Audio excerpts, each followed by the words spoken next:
Hola, bienvenidos a esta videoconferencia sobre tecnología aplicada al transporte y la movilidad tras la crisis del COVID-19.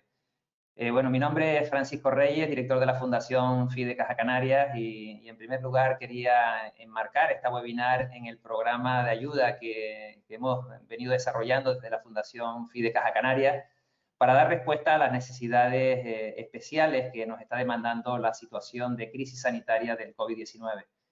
En colaboración con diferentes instituciones. En este caso, contamos con la estrecha colaboración de la Universidad de La Laguna a través de la Cátedra de Economía y Movilidad Caja Canarias, Universidad de La Laguna.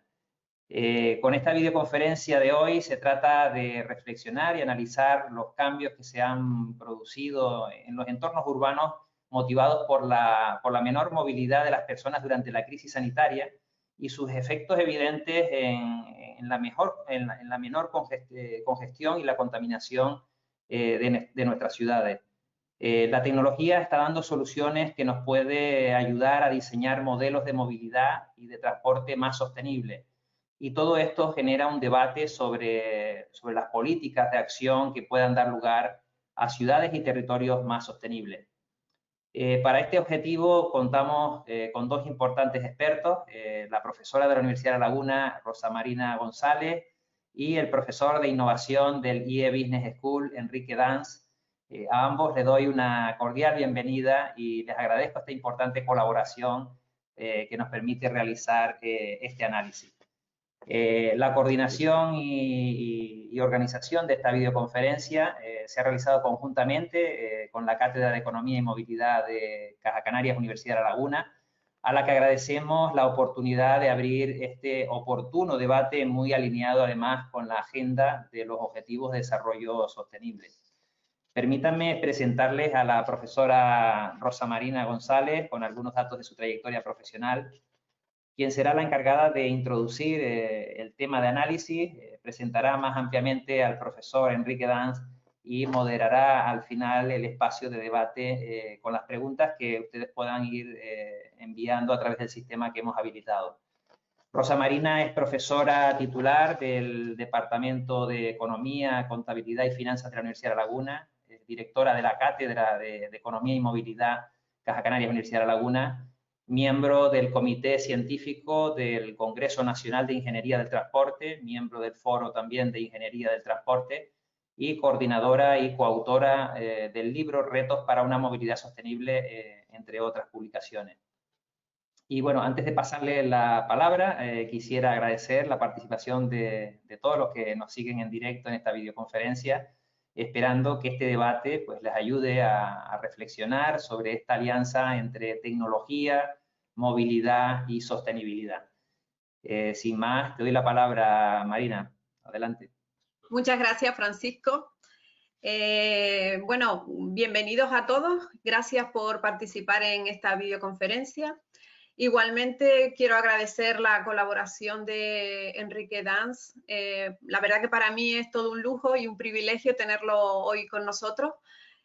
Cuando lo conocí hace unos años en una charla que organizaba el Cabildo, pues cuando lo oí hablar pensé tenemos que volver a traerlo a la universidad porque me resultó muy interesante y bueno, así también se lo transmití a mis alumnos que ahora deben estar muchos oyendo esta videoconferencia. Y pues un privilegio contar con su colaboración, ciertamente. Quisiera agradecer también a la Fundación Caja Canaria y FIDE, pues la estrecha colaboración que tiene con la cátedra y que nos ha permitido celebrar diversos seminarios y congresos, foros de debate, pues con temas que en cada momento hemos considerado que eran de interés, como el que hoy nos ocupa y nos viene a desarrollar don Enrique Dans. A modo de presentación, decir que don Enrique Dans es profesor de innovación en IE Business School, es licenciado en Ciencias Biológicas por la Universidad de Santiago de Compostela, MBA por el Instituto de Empresa y doctor en Sistemas de Información por UCLA, es Senior Advisor en Innovación y Transformación Digital en el IE Business School, profesor visitante en la Escuela Diplomática y en la Universidad de Oxford, asesor de empresas, colaborador habitual en medios de comunicación, Senior Contributor en Forbes y escribe diariamente en su página enriquedans.com que muchos visitamos y de nuevo un placer poder contar con él. Si me permite, inicialmente a modo de preámbulo, me gustaría dar algunas pinceladas de cuál es la situación de la movilidad en Canarias y en nuestras islas y cuáles son los desafíos y los aprendizajes que podemos derivar de la situación que hemos vivido.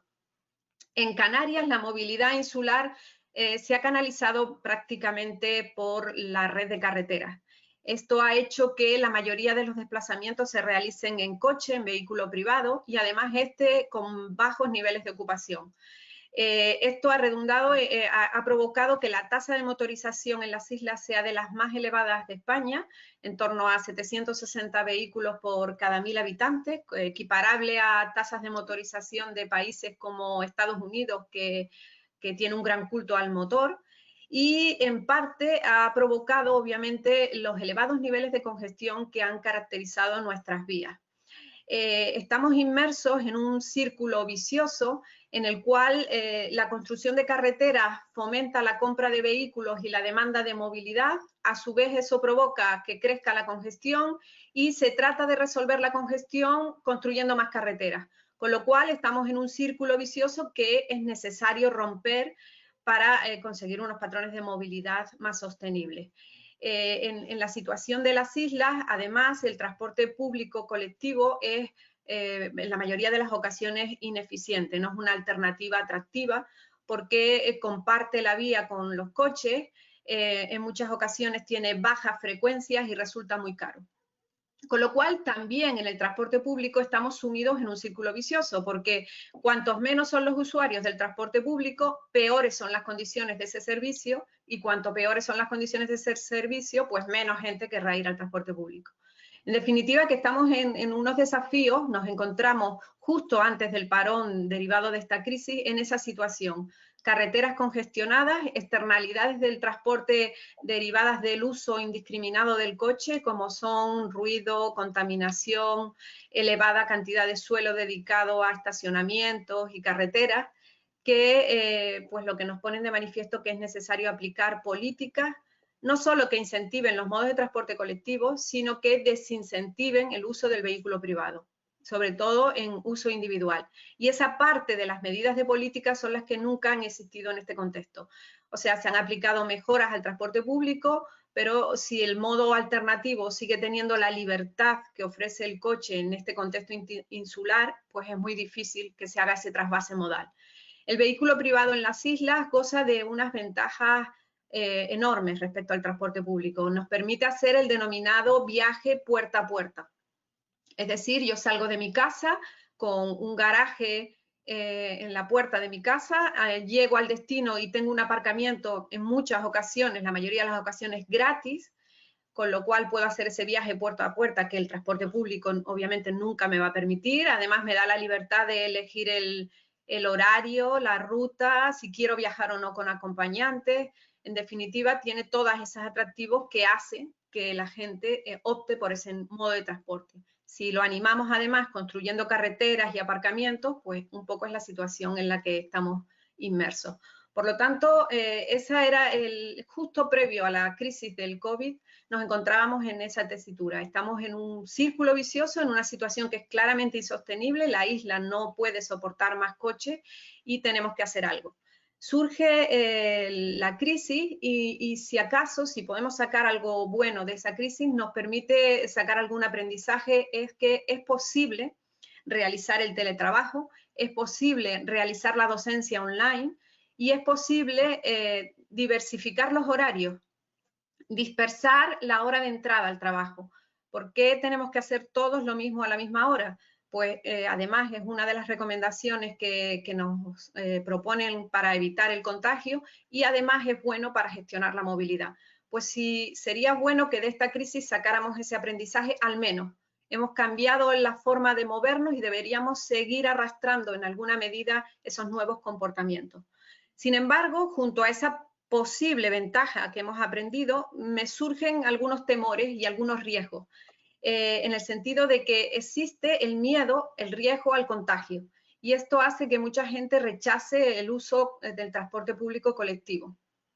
El transporte público colectivo, que ya tenía unas desventajas frente al privado y que buena parte de esos usuarios, en torno al 70%, son usuarios cautivos, es decir, es gente que elige el transporte público porque no tiene otra alternativa. Si ahora le añadimos el aspecto del riesgo de contagio, pues genera una desventaja y esto no puede ocurrir. Debemos intentar garantizar que en el transporte público el riesgo de contagio es mínimo. Para ello existen muchas formas. Además, debemos asegurarle a los usuarios a través de información cierta y fiable, ¿no?, de que no van a contagiarse. Porque si no, el miedo que comentaba es, se trasvasan usuarios del transporte público al privado. Y además, si estamos sumidos en una crisis que se sobreviene y que pinta un poco dura, pues a lo mejor vamos a comprar coches, pero de segunda mano. Con lo cual, estamos haciendo que crezca el parque automovilístico con coches de segunda mano que contaminan más, que son más propensos o sea, aumentan el riesgo de accidentes y hemos empeorado toda la situación. Entonces, ¿hacia dónde vamos? Pues cualquiera de las dos posibles vías puede darse, pero deberíamos aplicar medidas de gestión de movilidad para evitar ese uso indiscriminado del vehículo privado. Y en ese papel las tecnologías tienen mucho que decir, ¿no? El uso de las nuevas tecnologías, el uso de volúmenes, de grandes volúmenes de datos para hacer una optimización, una planificación óptima y adaptar la oferta a la demanda, son herramientas que tenemos al alcance, que ya de hecho algunas empresas aquí las están aplicando y que tienen un potencial enorme. Seguro que aquí don Enrique Dans tiene mucho más que decir y nos puede aportar algo de luz en este tema. Bueno, esa es la reflexión que quería hacer y sin más tiene la palabra don Enrique Dans. Muchas gracias, Enrique. Muchísimas gracias a ti, Marina. Voy a pasar a mi presentación. Aquí estamos. Vale. Perfecto. Bueno, pues lo que quería comentaros hoy fundamentalmente es la idea de hacia dónde vamos, ¿no? Precisamente, como bien has comentado, Marina, un poco cuál es el efecto de una cosa como esta, ¿no? de una crisis como esta. O sea, realmente, pues de lo que vamos a hablar es de esto, ¿no? Es de ese adminículo que tenemos en la parte de atrás de nuestros vehículos al que damos muy poca importancia. Solo le damos importancia típicamente cuando vemos pasar un automóvil que emite pues, llamativamente más contaminación, ¿no? Y decimos, mira, ¿dónde va ese? ¿No? ¡Qué barbaridad! O nos planteamos por qué nadie hace nada cuando pasa un vehículo con unas emisiones claramente exageradas, ¿no? Visibles. En realidad, mucho de lo que es malo de todo esto es invisible. Por supuesto, es mucho más escandaloso cuando vemos un humo muy fuerte saliendo de un tubo de escape, ¿no? Pero todos los tubos de escape auténticamente nos están envenenando. Y hay que pensarlo cada vez que hacemos así, ¿no? Cada vez que nos pesa el pie, cada vez que aceleramos, hay que pensar hasta qué punto estamos enfrentándonos a un problema de solución verdaderamente difícil, ¿no? O un cambio de era. Estamos en un cambio de era auténticamente, porque lo que estamos viendo realmente es que bueno, pues estamos todavía en la era que diseñó Henry Ford. Ford dijo, bueno, pues lo que vamos a hacer es fabricar los vehículos en cadena, con una cadena de montaje, nos va a dar una capacidad de producción muy superior, hasta el punto que además vamos a hacer un pequeño movimiento estratégico y vamos a poner el precio de nuestros vehículos más o menos al mismo nivel que el sueldo de nuestros trabajadores, con lo cual todo el mundo se va a poder comprar un vehículo y vamos a tener, pues eso, el sueño de Henry Ford era que todos los americanos tuvieran un vehículo y prácticamente lo hemos alcanzado no solo en Estados Unidos, en muchos más sitios. En el municipio donde vivo yo, cerquita de Madrid, es uno de los que baten el récord de automóviles por familia, ¿no? Es así de loco, ¿no? Entonces, ¿qué ocurre con una situación de este tipo, ¿no? ¿Y qué ocurre cuando la superponemos a esto otro? Cuidado, lo tenemos aquí perfectamente bien ampliado, no vaya a ser que nos muerda, alejaros un poquito de la cámara, no vaya a ser, ¿no? ¿Qué pasa con esto, ¿no? O sea, llevamos varios meses viviendo con enorme inquietud todo esto, todo lo que ha generado ese bicho tan pequeño, que ni siquiera es un bicho, ¿no? Podríamos discutir hasta si está vivo, porque los virus en realidad, como no tienen capacidad de reproducción ellos solos, pues podríamos hasta discutir si es un organismo vivo, ¿no? Pero ahí lo tenéis. O sea, nos ha impactado de una manera brutal. De repente estamos todos día a día también mirando estas cuentas, viendo cómo vamos a llegar ya a los 10 millones de casos, casi al medio millón de fallecimientos, así de duro, ¿no? Es fortísimo, es algo que nos impacta muchísimo, nos lleva a pensar en lo fuerte que es, lo expuestos que estábamos y lo poco que aprendimos unos de otros, ¿no? Lo poco que aprendió Italia de China y lo poco que aprendió España de Italia, y de nuevo cómo estamos repitiendo ese círculo de escaso aprendizaje, ¿no? Cómo vemos que ahora, pues, por ejemplo, en Alemania, a medida que se desconfinan, vuelven a tener rebrotes y nosotros estamos detrás por el mismo camino. Si alguien duda de que vayamos a tener rebrotes, es que no entiende la biología o la expansión de las enfermedades, ¿no? Cómo funcionan. Entonces, ¿qué hacemos con una situación así? Una situación así nos ha llevado a muchas cuestiones, ¿no?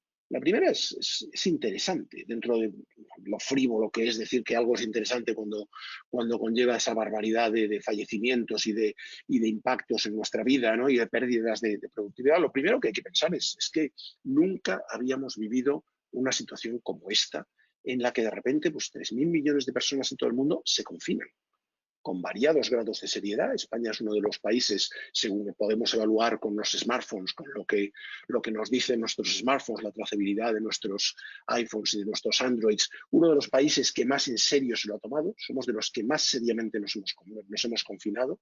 Otros países, pues a lo mejor no han sido tan serios. Estados Unidos ha sido mucho más no sé, mucho menos directo en este tipo de temas, y han seguido incluso protestando por lo que consideraban un ataque a su libertad. Sí, pero el ataque a tu libertad, el peor ataque a tu libertad es que caigas enfermo, lógicamente, ¿no? Y vemos cómo efectivamente Estados Unidos está liderando las cifras mundiales, ¿no? De una manera absolutamente salvaje, ¿no? Que nos lleva a pensar que a quién tienen ahí metido en la Casa Blanca y qué forma tiene de tomar decisiones, ¿no? Qué poco criterio, qué escaso criterio tiene, ¿no? Nunca habíamos visto nuestras ciudades así. Ver nuestras ciudades así nos impacta, y nos impacta en muchos sentidos, ¿no? Es un poco como de repente decir, bueno, pues el mundo, hemos cerrado el mundo, ¿no? Hemos clausurado toda actividad, hemos recurrido a una metodología para parar una pandemia que no tiene nada de nuevo, que era lo mismo que se hacía prácticamente en la era medieval. Llegaba una peste y ¿qué hacías? Te metías en tu casa y procurabas salir lo menos posible. Te confinabas, ¿no? Entonces, pues, ¿qué ocurre ahora? Que el confinamiento es mucho más llamativo, porque en la época medieval, pues, salías de tu casa, salías al campo y salías ahí al lado. Ahora, si dejas de viajar, pues es impresionante lo que se nota, ¿no? Y si dejas de salir a trabajar, ¿no? Entonces, pues claro, de repente hemos vivido en un mundo completamente cerrado, y esto nos ha llevado a darnos cuenta de cómo de tóxica es la cultura del coche.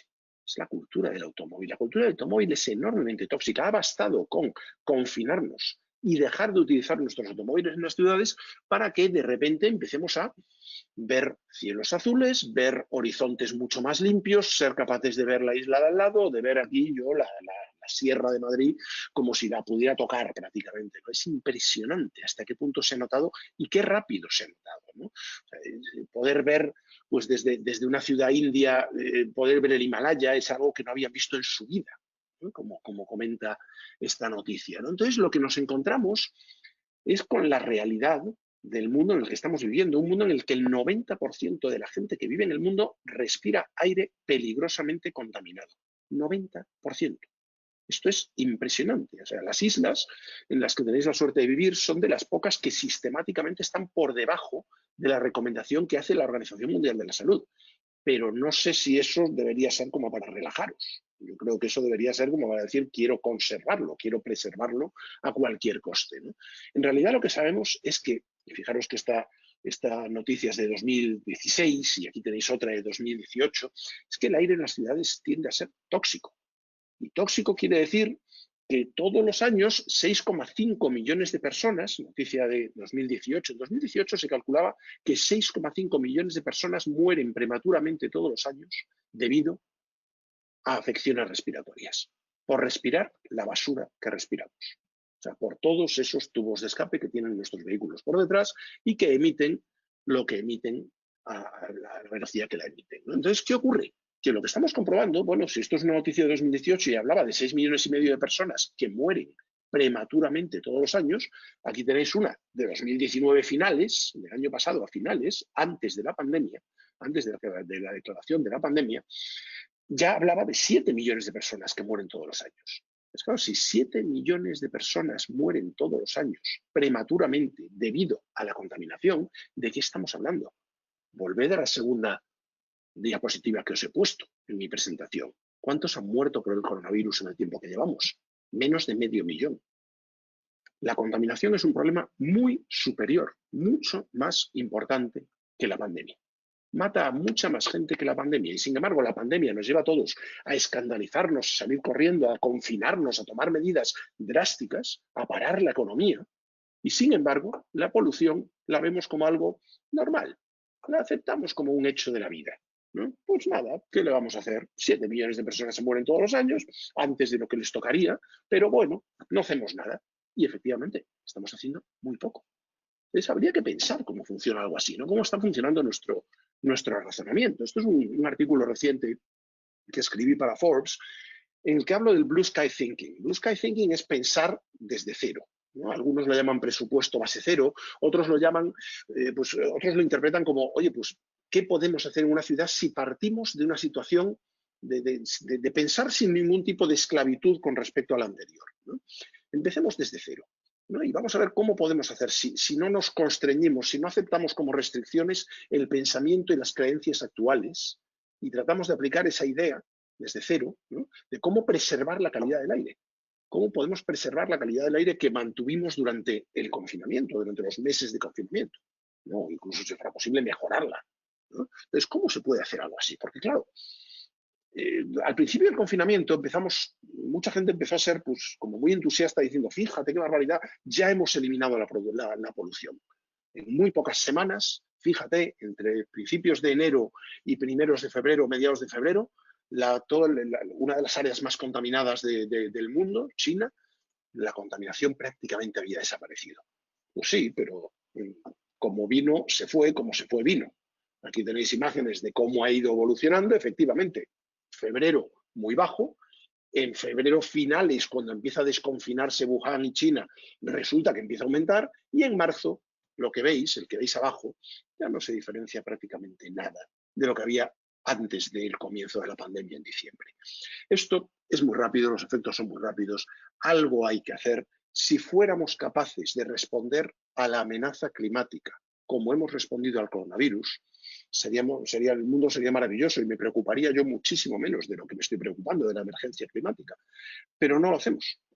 Por alguna razón, no somos capaces de hacer algo así.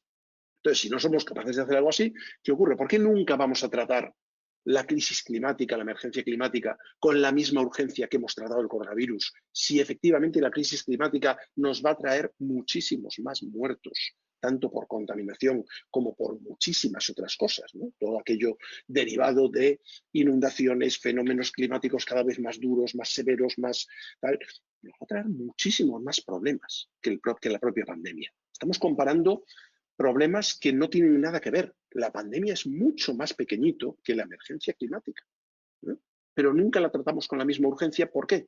Pues por lo que llaman el síndrome de la rana, ¿no? Tú pones una rana en una cacerola con agua y la vas calentando el agua lentamente y la rana, pues qué bien, esto está calentito, no se entera de un incremento gradual de temperatura y acabas teniendo una rana cocida, que no vale para nada porque no te vas a comer una rana cocida, pero bueno. Entonces, ¿qué ocurre? Que lo que ocurre es que si esa misma rana la pones en una cacerola con el agua hirviendo, salta inmediatamente y se escapa. Entonces, el coronavirus es nuestro agua hirviendo, mientras que la crisis climática, la emergencia climática, es ese incremento gradual de la temperatura.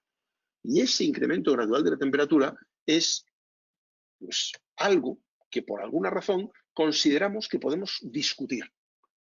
La industria de los combustibles fósiles ha conseguido que consideremos la emergencia climática como una conversación de café, como algo que podemos discutir. Y no es discutible. Resulta que toda esa manipulación a la que nos ha sometido la industria de los combustibles fósiles las petroleras, las gasísticas, todas estas compañías, han llevado a que creamos que esto es un sujeto de discusión que no es científico, cuando en realidad el 99%, el 97% de los científicos están de acuerdo en que tenemos un serio problema que se llama calentamiento global.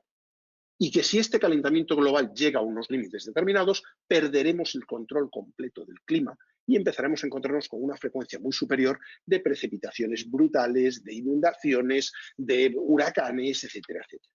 Entonces, ¿a qué nos lleva todo esto? Todo esto nos lleva realmente a que, si no queremos hacer la del avestruz, y no es cierto que los avestruces metan la cabeza en la arena, pero es una hipérbole que me encanta, ¿no? Si no queremos hacer eso, es decir, no existe, no lo quiero ver, ¿no? Pues tendremos que tomar medidas. Y tomar medidas es muy difícil. O sea, hoy en día ya podemos empezar a pensar que la mayor parte de los norteamericanos entienden que el cambio climático existe, ¿no? 7 de cada 10 norteamericanos creen en el cambio climático. Y sin embargo, eso no quiere decir que consideren que la causa del cambio climático sean los hombres, sea nuestra actividad. Muchos piensan que son manchas solares, una estupidez que han metido en la discusión las empresas de combustibles fósiles. Otras piensan que esto es una deriva geológica que no se puede evitar y que, por lo tanto, ¿para qué vamos a hacer nada? Otra estupidez, no científica. Entonces, realmente solo la mitad creen en el consenso científico que dice que la causa de la emergencia climática son nuestras emisiones, son nuestros tubos de escape, son nuestros procesos industriales. Entonces, la mayoría no va a hacer nada al respecto, ¿no? Incluso aunque piensen que son ellos los que lo provocan. Pues fijaros qué curioso, una encuesta hace 2 años demostró que el 70% de los norteamericanos no están dispuestos a contribuir ni $10 al mes, que es lo que vale una suscripción a Netflix, para combatir el cambio climático, que es el mayor problema al que nos enfrentamos como especie. Como especie. Estamos hablando de la supervivencia de la especie, y los únicos que están, parece ser que intentando hacer algo, son los más jóvenes. Son los niños, los adolescentes que están empezando a hacer manifestaciones, a decir que los viernes no van a clase porque quieren protestar contra el cambio climático y se manifiestan en su lugar. Son la última generación que se han dado perfecta cuenta de lo que está pasando. Son la última generación que puede parar esto.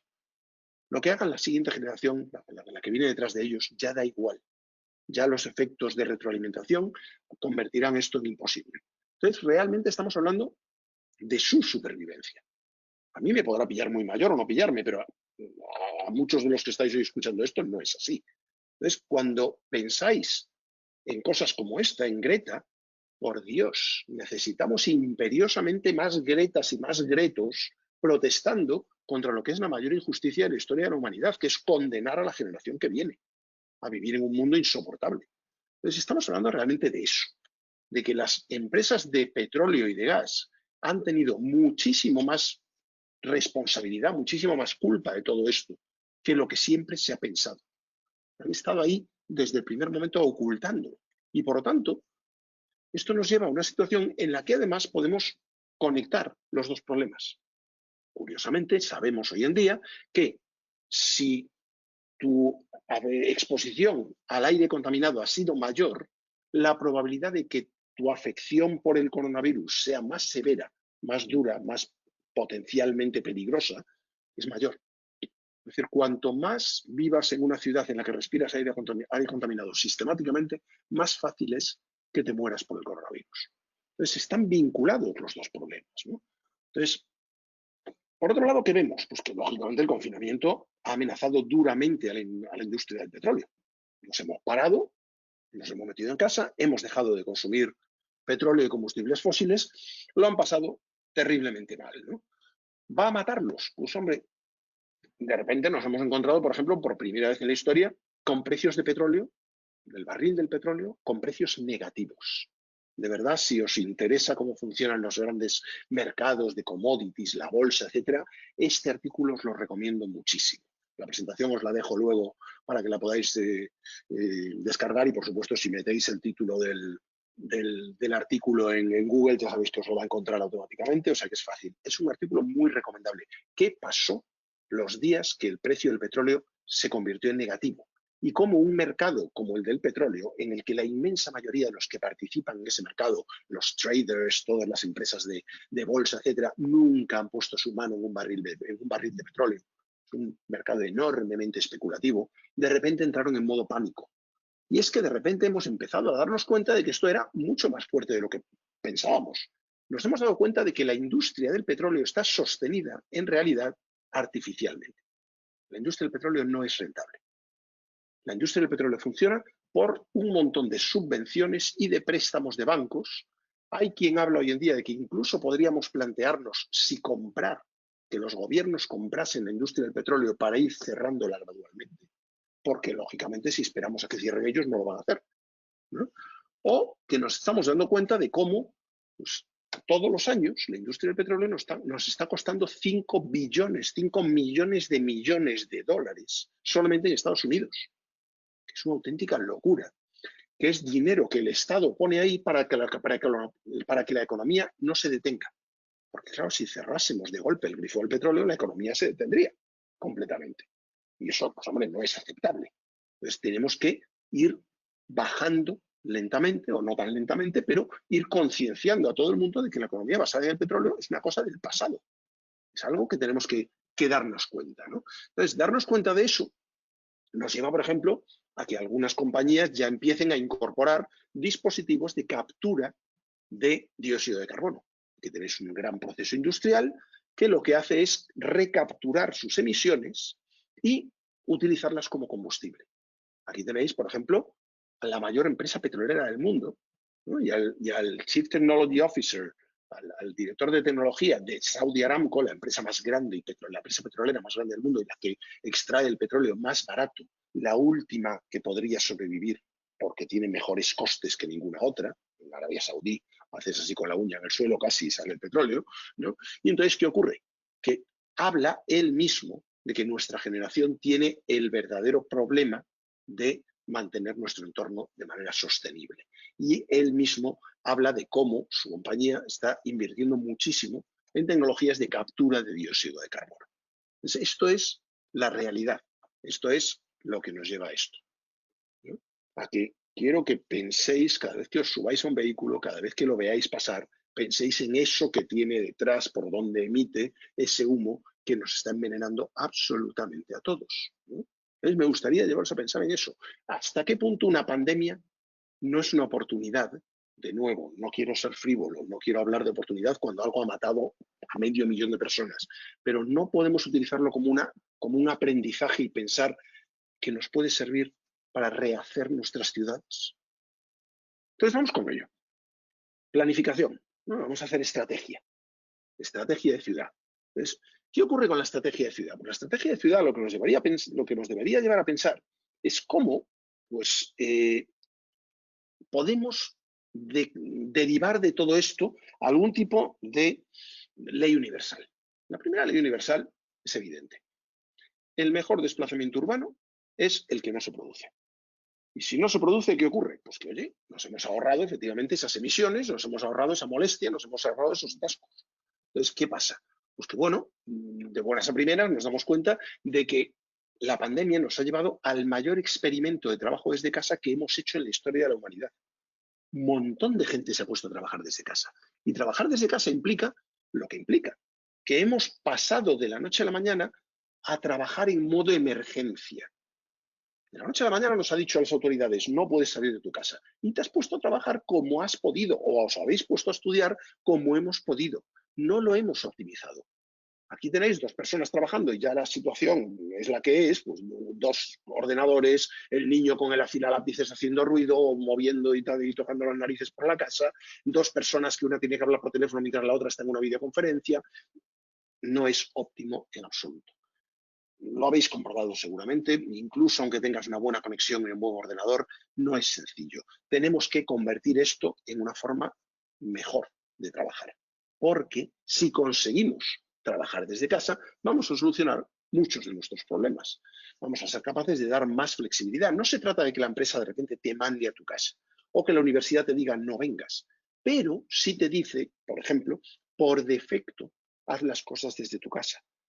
Y cuando quieras venir a tu compañía o cuando quieras venir a la universidad, aquí está Puedes venir, pero no vais a venir ni todos a la vez, ni todos a la misma hora. Con lo cual, vamos a, como bien comentaba Marina al principio, vamos a solucionar muchos de los atascos, porque los atascos en sí son un drama. Todos esos vehículos echando humo a la vez y todos perdiendo horas de productividad delante del volante mientras escuchamos la radio es de las situaciones más absurdas que se pueden vivir, ¿no?, a nuestro nivel de desarrollo. Segunda ley importante es el efecto Ámsterdam. El efecto Ámsterdam es lo que nos lleva a pensar en la multimodalidad como elemento de regeneración urbana. Y la multimodalidad es eso que nos lleva a pensar en otras formas de desplazamiento, ¿no?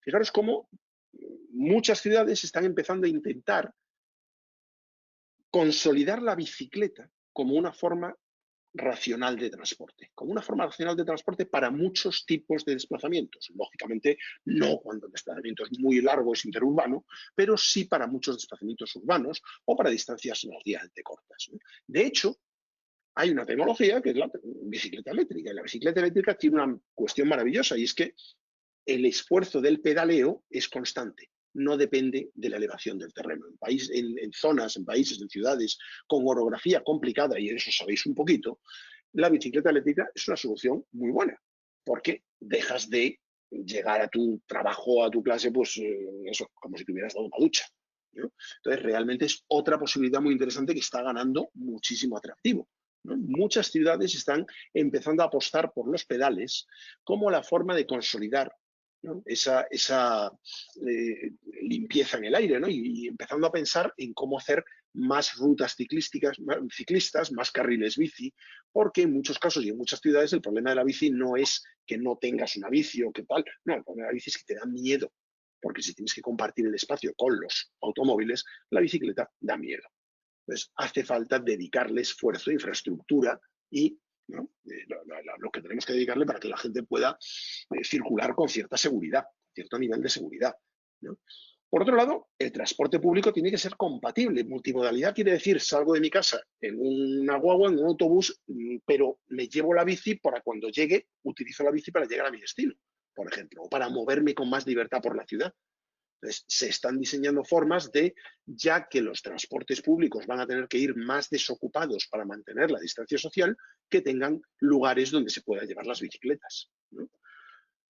Milán, por ejemplo, una de las ciudades más contaminadas de Europa, está cerrando bastantes kilómetros de calle, ¿no? 35 kilómetros de calle los está cerrando para la circulación de automóviles por varias razones. La primera, pues porque si los abre para ciclistas y para tránsito, para caminar, digamos, para peatones, tránsito peatonal, esas zonas que se cierran al tránsito rodado resulta que son más rentables para los comerciantes. Los comerciantes siempre, sistemáticamente, ganan más en los espacios, en las zonas peatonales.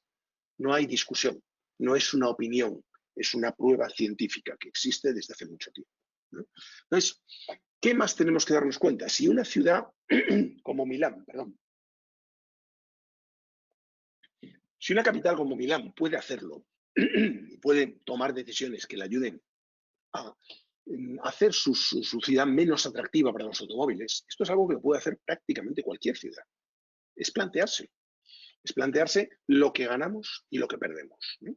A partir de aquí, pues, palo y zanahoria, el push y el pull modal. ¿Cómo hacemos palo y zanahoria? Esto es difícil, complejo para los políticos porque no siempre es popular. Por ejemplo, una de las medidas que vamos a ver son prohibiciones de vehículos, prohibiciones para el automóvil en muchas zonas de la ciudad. En cada vez más ciudades nos vamos a encontrar más zonas, como en el caso de Madrid Central, por ejemplo, ¿no?, o de muchas otras zonas en ciudades europeas, que no están permitidas para el tráfico de automóviles, únicamente para residentes y simplemente para ir a aparcar. Esas zonas ganan muchísimo en calidad de vida y se convierten en zonas de emisiones ultra bajas que permiten muchísimas posibilidades, ¿no? Nos vamos a encontrar también con otra cosa que también es poco popular, es muy impopular, que es el precio de congestión, los peajes en función de las emisiones. Es decir, que haya zonas a las que no puedes, ciudades en las que no puedes entrar sin pagar una cantidad determinada que puede depender o bien del estado de contaminación de la ciudad, del área, o bien del tipo de coche, del tipo de vehículo que tengas. Si contamina más, pagas más, ¿no? Pensemos que eso de la época en la cual contaminar no costaba nada, tiene que terminar. Es algo que pertenece al siglo pasado. No tiene sentido que no cueste el contaminar. Contaminar tiene que tener un coste, si no, es enormemente atractivo, ¿no? ¿Qué más vemos? Pues vamos a ver seguramente que el transporte público dejará de tener la connotación que tiene en este momento, en plena salida, desescalada o vuelta a la normalidad, que le llaman algunos. Muchos dicen, no, yo no voy al transporte público porque me tengo que juntar con mucha gente en un ámbito cerrado, en un espacio cerrado. Esto resulta que no es cierto. Resulta que lo que tenemos que hacer es, lógicamente, mejorar la frecuencia para que no vayan de bote en bote, para que no vayan completamente llenos de gente. Pero se puede viajar en transporte público con garantía, de la misma manera que se puede viajar en un avión. El transporte público puede tener aire acondicionado, puede tener filtros potentes para evitar partículas, circulación de partículas, podemos viajar como viajamos en los aviones con mascarilla, se puede utilizar el transporte público de una manera mucho más segura de lo que muchos pensaban. Y de hecho, tenemos el reality check, tenemos la prueba de realidad. En aquellas ciudades en las que se ha abierto el transporte público, no son necesariamente las ciudades en las que han habido más brotes, más rebrotes de la pandemia. Entonces está claro que no hay una relación causa-efecto entre más rebrotes de la pandemia y el uso del transporte público. No podemos olvidar el transporte público, es fundamental en las ciudades, ¿no? Y es enormemente eficiente con respecto al vehículo particular, ¿no? Entonces, de hecho, hay ciudades como ciudades, en este caso países o ciudades-estado como Luxemburgo, que han tomado la decisión de hacer el transporte público gratuito para hacerlo mucho más atractivo, de considerarlo algo que la ciudad debe pagar porque, con dinero público, porque va en ello la calidad de vida de los ciudadanos y que por lo tanto debe salir del dinero público, del erario público y convertirse en algo, eso, gratuito. Ya no solo gratuito porque sea caro o sea barato, no, para que te olvides del problema de llevo dinero encima, no llevo sueldo, llevo el bonobús, etcétera, etcétera. Olvídate. Un autobús, un tren es un sitio de transporte público, es un sitio donde tú puedes en cualquier momento meterte dentro y que te lleve, sin más problemas, ¿no? Esto solucionaría posiblemente muchos problemas. Otra cuestión es pintar el coche de verde. No literalmente, te gustará o no te gustará tu coche de color verde, pero empezar a pensar en la electricidad y el hidrógeno como elementos muy importantes de la movilidad del futuro, ¿no? Es decir, vamos a darnos cuenta de que el vehículo del futuro es un vehículo conectado, ¿no? Que podamos trazar dónde está y qué hace, ¿no?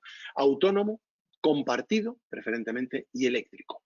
Y esto nos lleva a una realidad, y es que los vehículos eléctricos ya son más atractivos que los vehículos de combustibles fósiles. Ya son más rápidos y, además, un coste de mantenimiento mucho menor, porque ahí tenéis el despiece de un motor de explosión, es como un reloj de cuco, piezas y piezas y piezas, mientras que, en cambio, un vehículo eléctrico tiene muchas menos piezas y un mantenimiento mucho menor. Por eso, en muchos casos, los concesionarios no nos los quieren vender, porque les van a dar mucho menos trabajo después. Entonces, fijaros qué curioso, ¿no?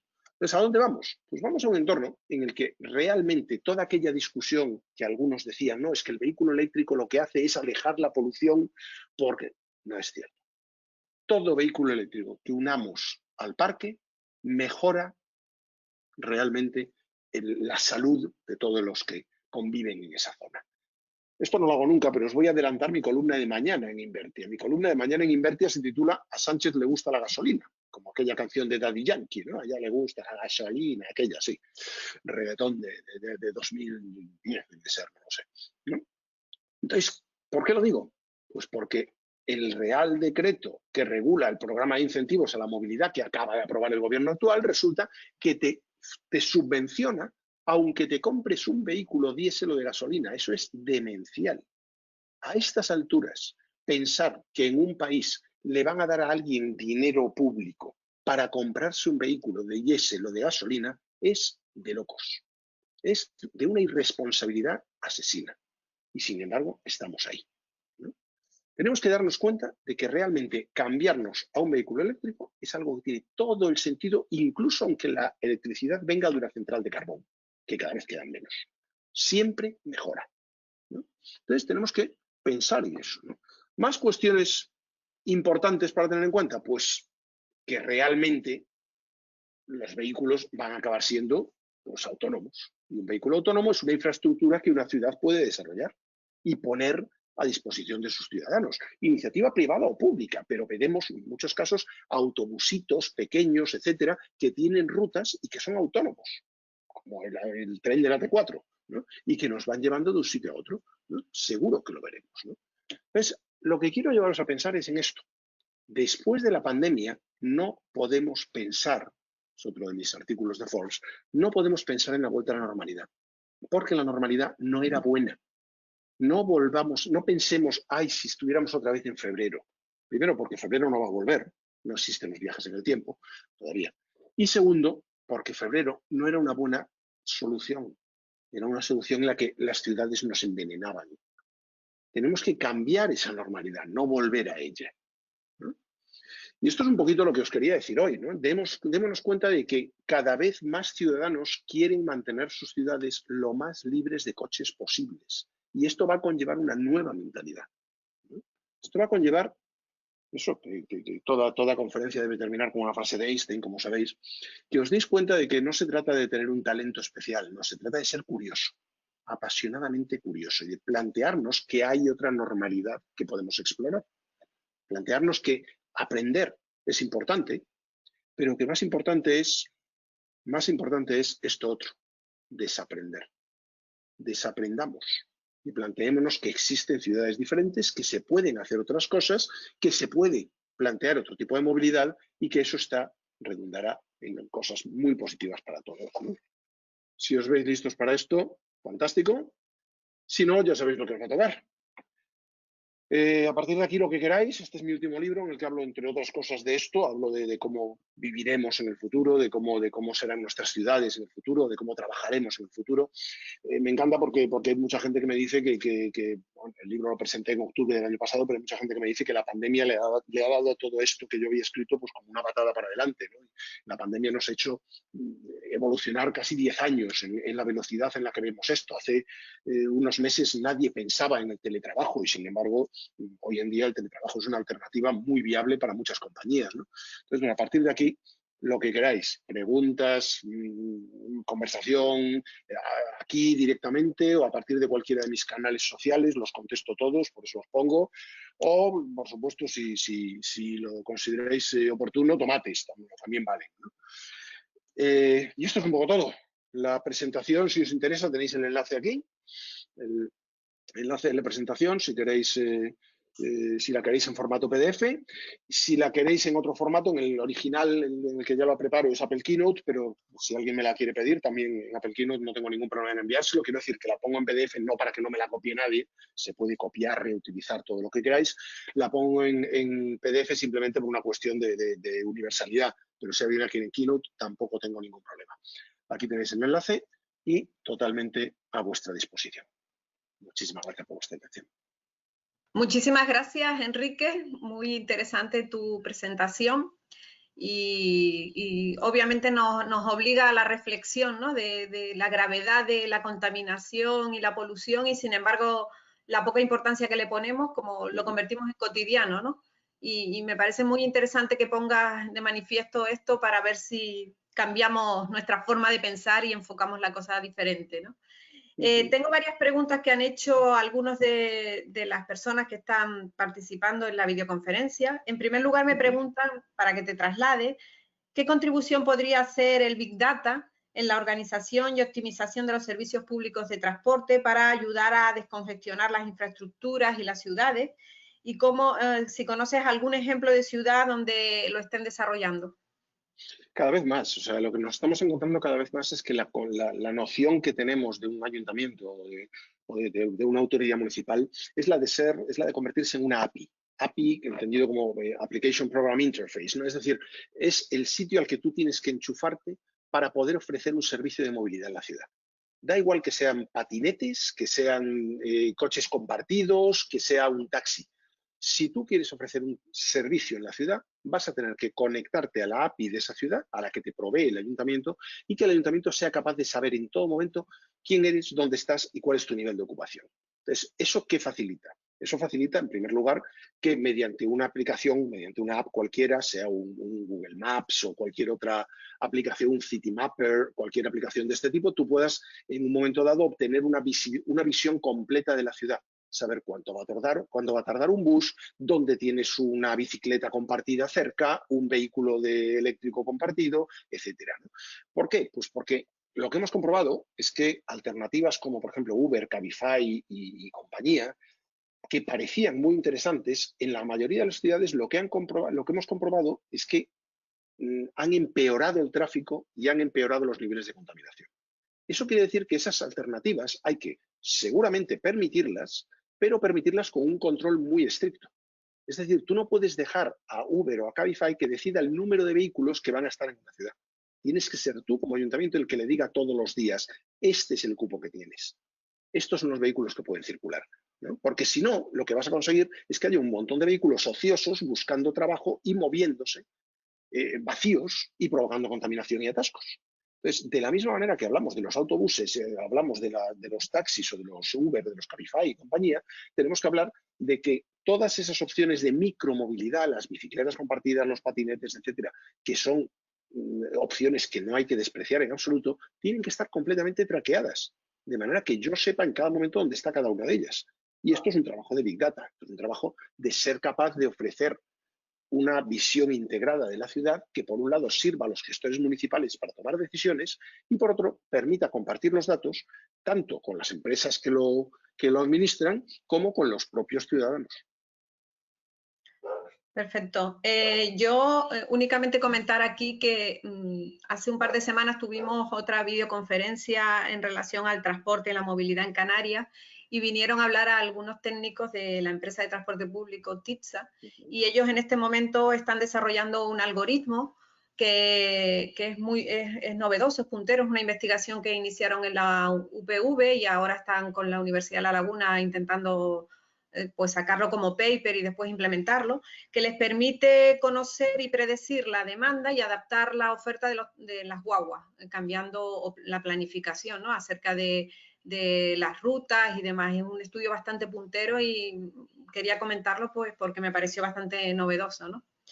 Se están evaluando incluso, se están evaluando incluso rutas dinámicas, rutas que en función del momento y en función de la demanda se establecen puntualmente, recorren unas paradas determinadas y vuelven a su base. Sí, sí. Me trasladan otra pregunta, dice, ¿qué aconseja para una isla con 31 ayuntamientos y cabildo para que se unen en una estrategia necesaria para un cambio de modelo? Fundamentalmente coordinación y entender cuáles son los mapas de movilidad. Fíjate que es muy interesante, hasta hace muy poquito, hasta finales del año pasado, cuando necesitábamos saber cómo funcionaba la movilidad de las personas, lo hacíamos con encuestas. A finales del año pasado hicimos una novedad aquí en España, empezamos a utilizar los datos de los teléfonos móviles y un montón de gente se escandalizó pensando, oh Dios mío, el Estado va a saber si me voy a casa de mi amante o yo que sé qué, ¿no? O si me voy de juerga No, es absurdo. O sea, son datos que se pueden utilizar perfectamente anonimizados, que hay empresas que los proveen, que funcionan perfectamente bien y ofrecen una visión en tiempo real muchísimo mejor que la que podemos tener con encuestas, que las encuestas las contesta quien las contesta y cada cierto tiempo, ¿no? Entonces, es fundamental que esos muchos ayuntamientos se coordinen en tiempo real en función de las demandas y de la situación de cada momento, que además varía pues estacionalmente, varía en función del tiempo atmosférico, de un montón de cuestiones. Perfecto. Otra pregunta que trasladan es, comenta, en su libro Viviendo en el futuro, expone claramente su preocupación por el cambio climático. ¿Las energías limpias ayudarán a remediar los efectos del cambio climático o para combatirlo? ¿O quizás optaría por el uso de la energía nuclear? La energía nuclear tiene un problema muy grande que los americanos llaman NIMBY. NIMBY quiere decir not in my backyard, no lo quiero en mi patio trasero. O sea, es muy eficiente la energía nuclear, produce un residuo, pero es muy eficiente, pero nadie la quiere tener cerca de su casa, ¿no? Y los accidentes que hemos vivido en la historia, gracias a Dios no han sido muchos, pero han sido graves, ¿no? Entonces, ¿qué ocurre? Que no es necesaria. O sea, que la eficiencia de las energías renovables está mejorando enormemente. Si alguien se plantea por qué Elon Musk, el creador de Tesla, es enormemente rico, que se plantee qué es lo que ha hecho diferente. Lo que ha hecho diferente es apostar por tecnologías que tienen enormes economías de escala. Es decir, apuesta por la energía solar porque cada placa solar que se fabrica hace que la siguiente placa sea más barata. Y hoy en día las placas solares son muchísimo más baratas que hace 5 años, por ejemplo. Y además son más eficientes. Entonces, ¿qué ocurre? Que hoy en día sabemos que simplemente con energía eólica y solar podemos alimentar todo el consumo necesario del planeta. Porque es simplemente una cuestión de tener cantidad, o sea, extensión suficiente dedicada a ello, ¿no? Entonces, realmente la energía nuclear está fuera de la ecuación en cuanto te des cuenta de que puedes obtener energía mucho más, energías completamente renovables, no generando residuos peligrosos que no sabes dónde poner, ¿no? Y además puedes alimentar de eso todo el consumo, ¿no? La otra tecnología que Elon Musk también vio muy claramente son las baterías, porque lógicamente si dependiésemos del sol o del viento, pues hay momentos en los que el sol no brilla, sobre todo por la noche, y el viento no sopla, ¿no?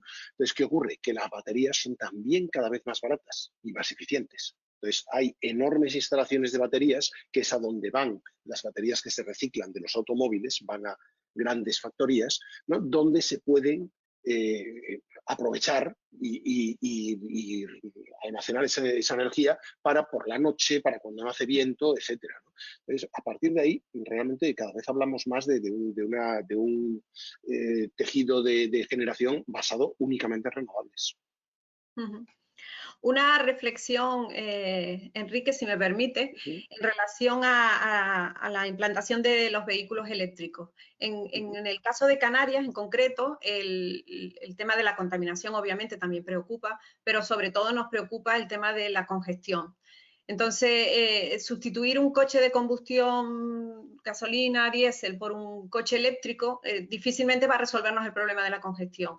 Con esto la reflexión es, efectivamente, es una buena política, pero acompañada de medidas de gestión de la movilidad, en el sentido de que el coche, con el uso individual, aunque sea eléctrico, no puede llegar a cualquier sitio a cualquier hora. Hay que hacer alguna intermodalidad, hay que hacer alguna gestión de movilidad para evitar el problema de la congestión, porque si no, difícilmente lo vamos a eliminar, ¿no? No sé qué te parece. Bueno, los urbanistas hablan de dos situaciones, del escenario cielo y el escenario infierno. El escenario cielo es, perdón, el escenario infierno es si de repente vamos desarrollando ya los vehículos eléctricos, alcanzan un precio comparable. Hoy en día un vehículo eléctrico todavía es algo más caro que un vehículo de gasolina, pero si tienes en cuenta el mantenimiento no lo es. Si tienes en cuenta que lo recargas en tu casa por poquísimo dinero y que tiene poquísimo mantenimiento, no es más caro, ¿no? Entonces, si la gente se da cuenta de esto y el vehículo eléctrico y sobre todo el vehículo autónomo empiezan a bajar de precio y se convierten en algo que las personas compran, estamos hablando de un problema de lo que llaman el escenario infierno, porque un montón de gente empezará a utilizar sus vehículos autónomos y eléctricos para hacer recados. Lo enviarás con los niños al colegio, lo enviarás a recoger unas compras, y estará la ciudad mucho más congestionada con vehículos vacíos. Un escenario demencial, pero que efectivamente funcionaría, ¿no? El otro escenario, y que es el más probable, gracias a Dios, es que los vehículos autónomos no sean algo que la gente se compre. Es más, no sean algo que la gente se pueda comprar, ¿no? Entonces, mucha gente no se compre un vehículo porque un vehículo es una adquisición enormemente ineficiente. Un vehículo lo usas el 4%, el 5% como máximo del tiempo. El 95% del vehículo está parado en un garaje o en una vía pública, ¿no? Entonces, no tiene ningún sentido.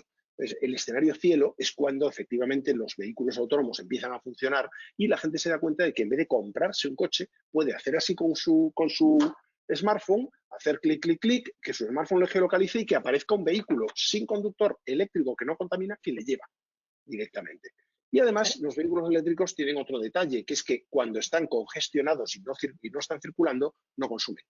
No es que no emitan, es que no consumen. Con lo cual, la autonomía, el miedo que tiene la gente con respecto a la autonomía, cambia el chip porque el hecho de que estés atascado hace que tu autonomía crezca, no disminuya, que es lo contrario a lo que ocurre en un vehículo de combustión. Exacto, o sea que la idea es enfocarlo como un servicio y no como una propiedad, ¿no? Cada vez más. Perfecto. Me trasladan otra pregunta. Comentan, la industria española no produce apenas coches eléctricos. Si la subvención se centra en ellos, estaríamos apoyando la producción de coches en los países del norte de Europa o China.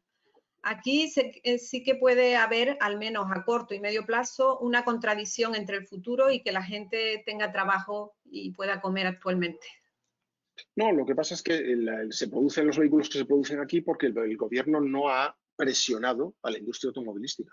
Entonces, el problema es que si tú decides hacer un plan de apoyo a la industria automovilística y dejas que sea la industria automovilística la que dicte lo que vamos a apoyar con dinero público, pues lógicamente la industria automovilística está muy cómoda en la situación en la que está.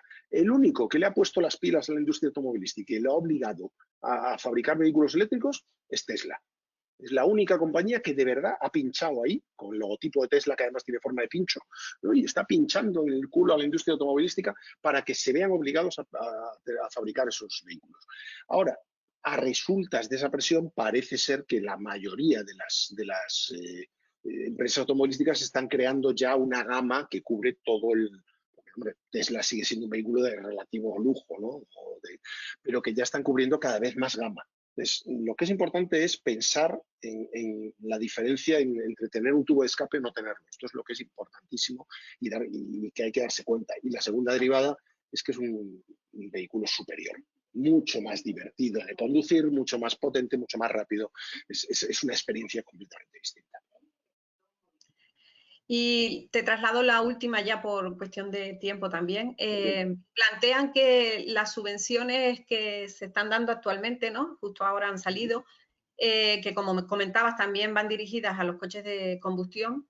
En el caso de Canarias parece que pues, la aplicación será finalmente en ese tipo de vehículos, porque aquí no existe una red de electrolineras, de puntos de carga, que permita hacer atractivo este vehículo para hacer, aunque tiene autonomía para viajes que podrían ser aquí el tipo de viaje, pero tú sabes que la gente es aversa al riesgo, ¿no? A que en mitad del trayecto se quede sin carga o el punto de recarga quede muy lejos y entonces eso puede llevar a un rechazo a este tipo de vehículos.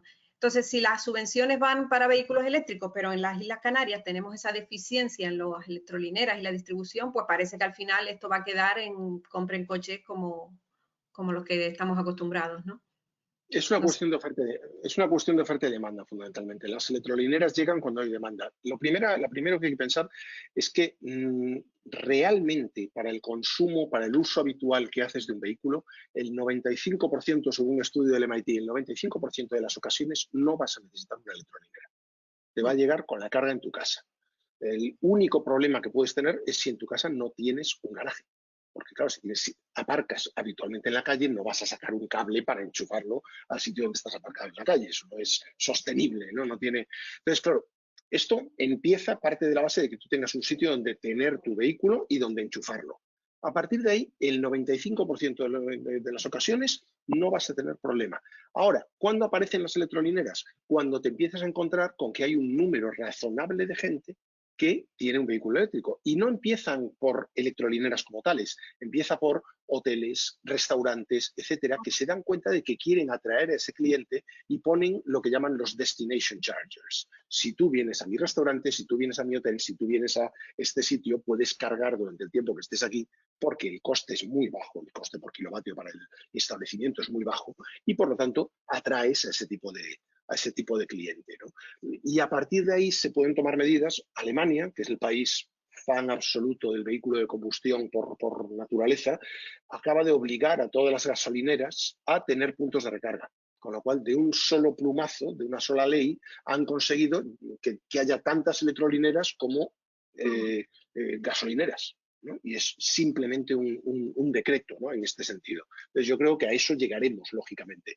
Pero, de nuevo, el MIT dice que el 95% de los desplazamientos que hagas no van a necesitar que tú recargues en otro sitio.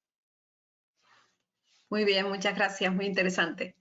Pues con esto podemos dar por concluida la videoconferencia.